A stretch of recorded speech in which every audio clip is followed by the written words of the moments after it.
FCS Fans Nation, Jamie Williams here again to look at my top 25 ballot review. Going to go through that with you here just a little bit.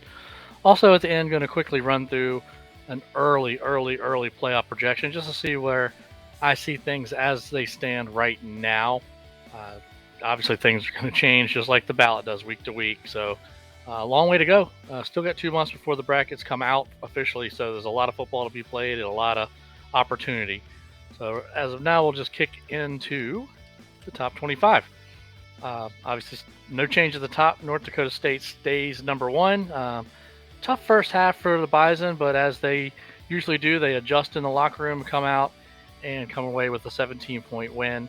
Not much to say about them there other than they keep doing what they do. I know people are seeing chinks in the armor, but if you're seeing chinks in the armor of a team that still wins by 17, I think that tells you how good the Bison are.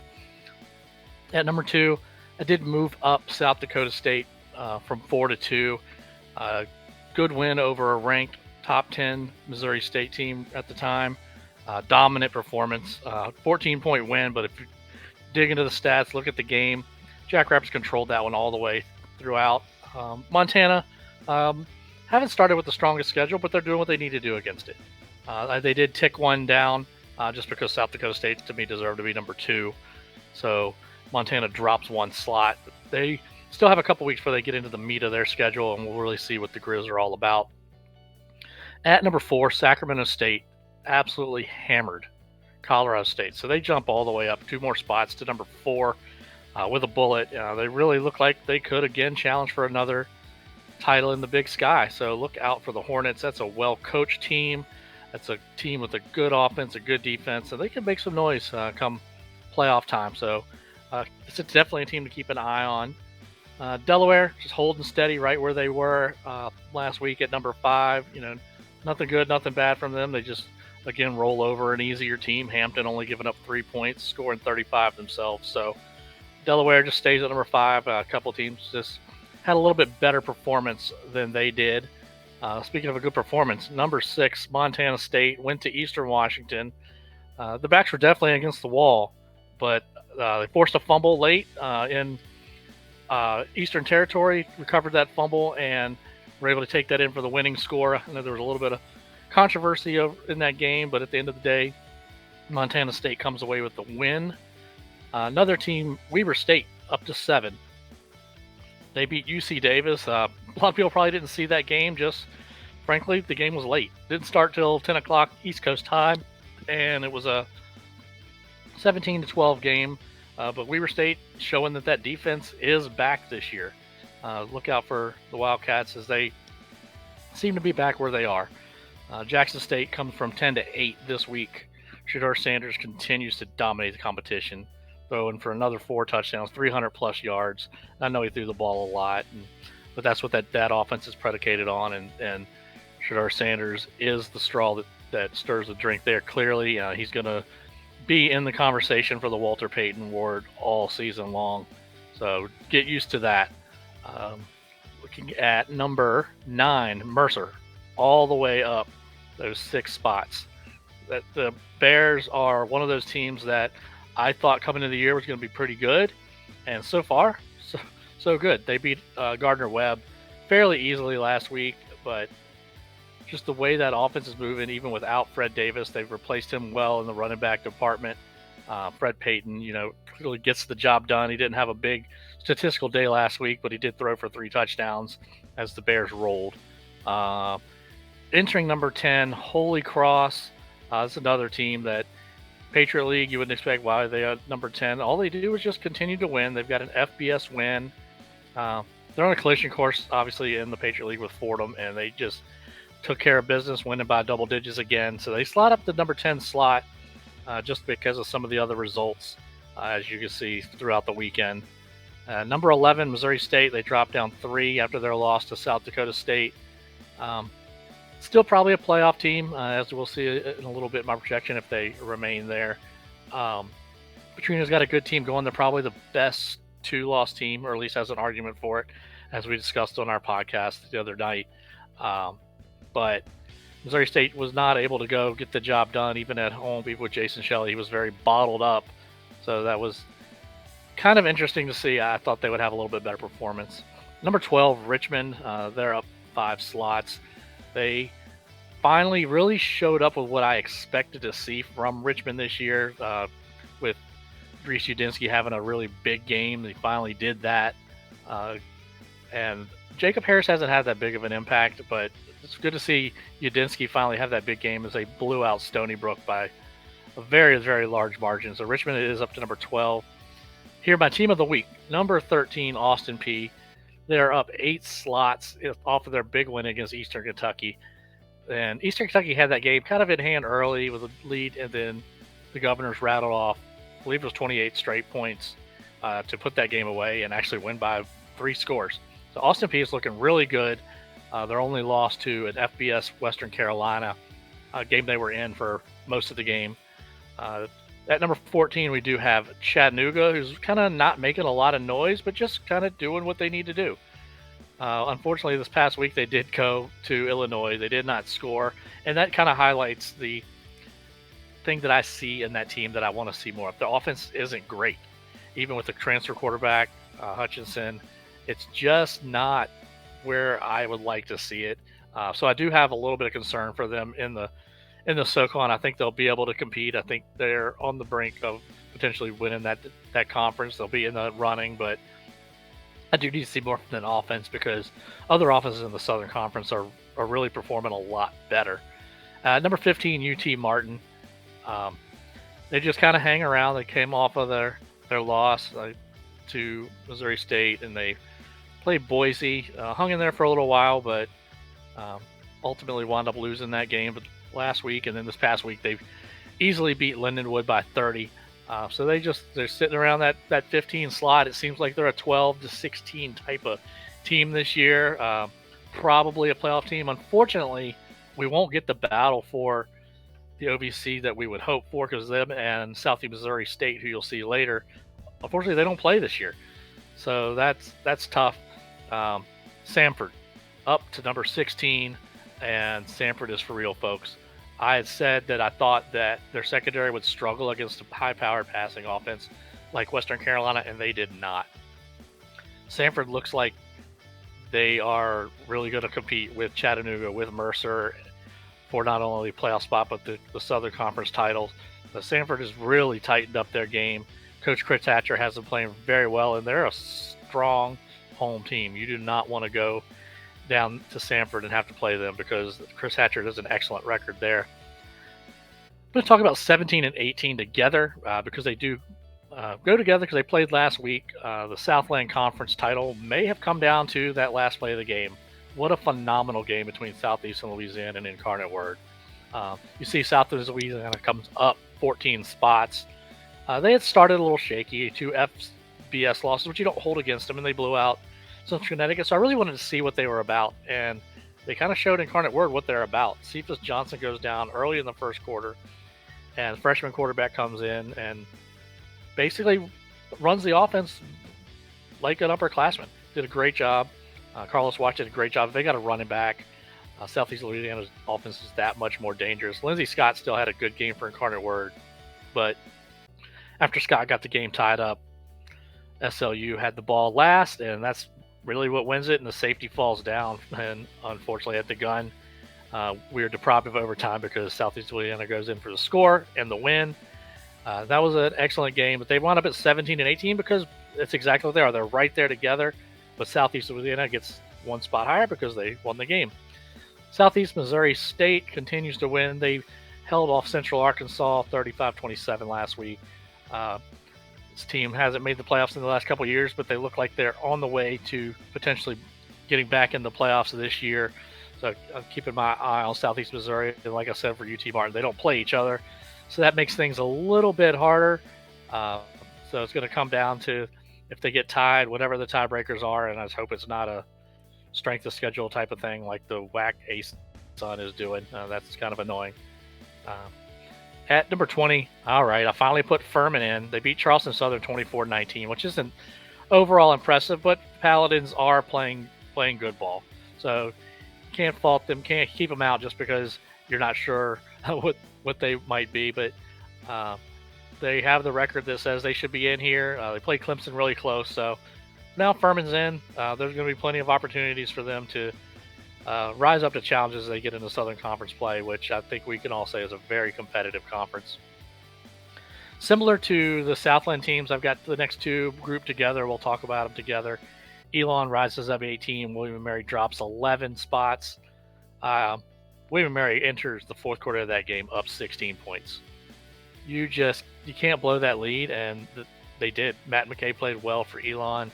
William & Mary's running game didn't get going as much as it did, which shows if you can hold down William & Mary's running game, you can hold down William & Mary. Darius Wilson played very well, though.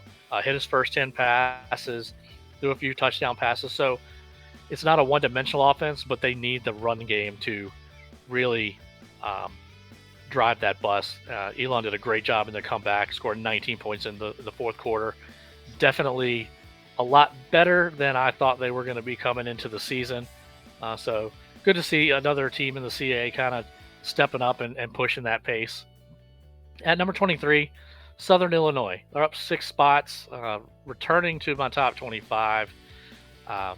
Another solid win for them. They beat last week they beat an FBS team in Northwestern. This week they come back, they beat North Dakota. So kind of people are calling them a Jekyll and Hyde team. I'm not sure that's necessarily true. I think they just lost a couple of the games early to teams that are good, that are in the rankings ahead of them. And then they beat the next two teams. So this is still a pretty good football team. They're still going to have chances to make the playoffs and make some noise in the Missouri Valley. At number 24, the Idaho Vandals, the pride of Chris Hammond, have entered my ballot.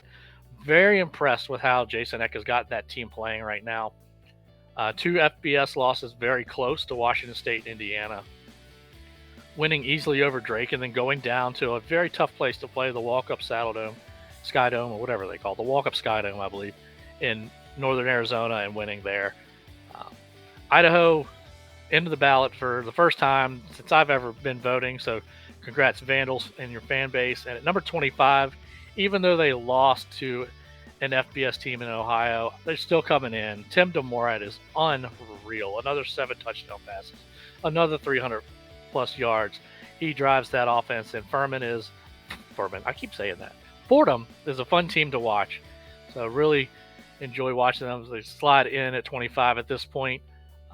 Basically, the next teams in the rankings could all have arguments all the way down to about 35. But basically, they're the teams that fell out based off of their losses last week, close and otherwise. Teams like Eastern Kentucky, Eastern Washington, UC Davis. Villanova, big-time disappointment. They fell way down.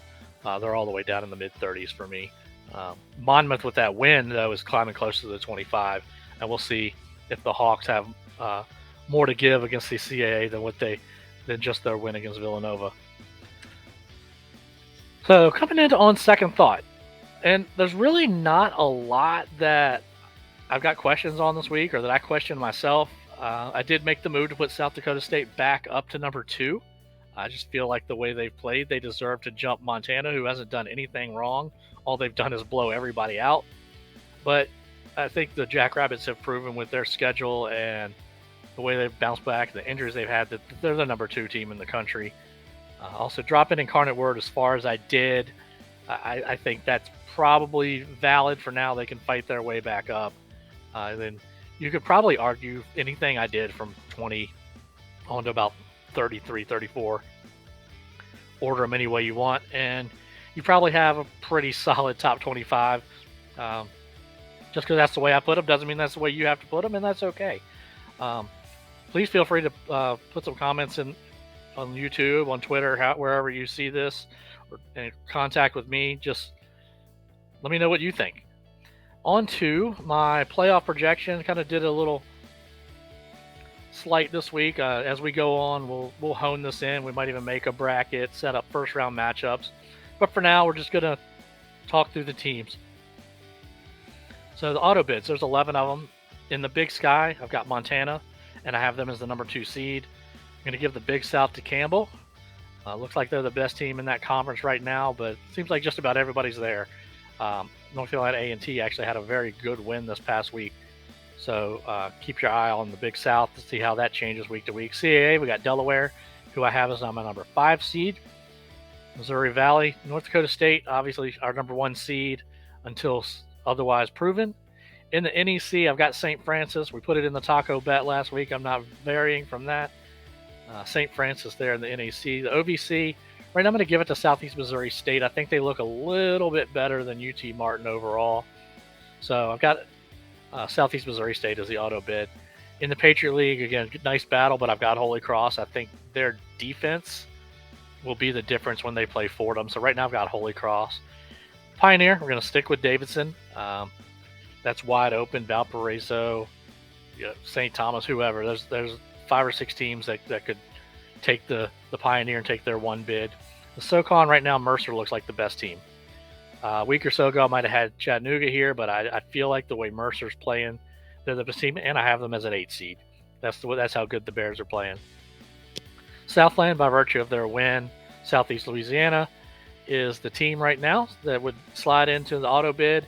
And in what we're going to call the Wax Sun, in honor of our podcast friends, Dustin, Brandon, and Will Seiler, that will be Austin Peay. So who do I have as the at-large? Glad you asked. Number 3 seed, South Dakota State. Number 4 seed, Sacramento State. Montana State comes in at the 6, and Weber State the 7. So you can see I got 4 seeds from the Big Sky right now. But that's how that conference right now, the depth and strength of the Big Sky is really showing. And I'm sure once they play through their conference schedule, this is going to change. They might still get this many playoff teams, but they probably won't all be seeds. But as of right now, and that's how we're looking at this, that's how I see it. Missouri State still gets in. Richmond from the CAA still gets in.